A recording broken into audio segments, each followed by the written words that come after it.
సాక్షి యాజమాన్యంపై తిరుమలలో కేసు నమోదైంది. టీటీడీ ఫిర్యాదు మేరకు సాక్షి యాజమాన్యంపై తిరుమల 2 టౌన్ పోలీస్ స్టేషన్లో కేసు నమోదు చేశారు.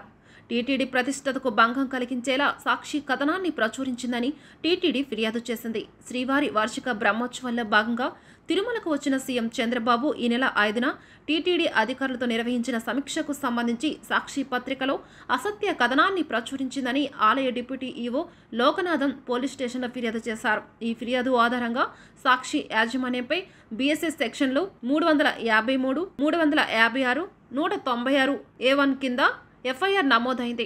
6వ తేదీ సాక్షి ప్రధాన పత్రిక 13వ పేజీలో నేను చూసుకుంటా అనే శీర్షికతో ప్రచురితమైన కథనంలో అన్ని అసత్యాలే ఉన్నాయని డిప్యూటీ ఈవో ఫిర్యాదులో పేర్కొన్నారు.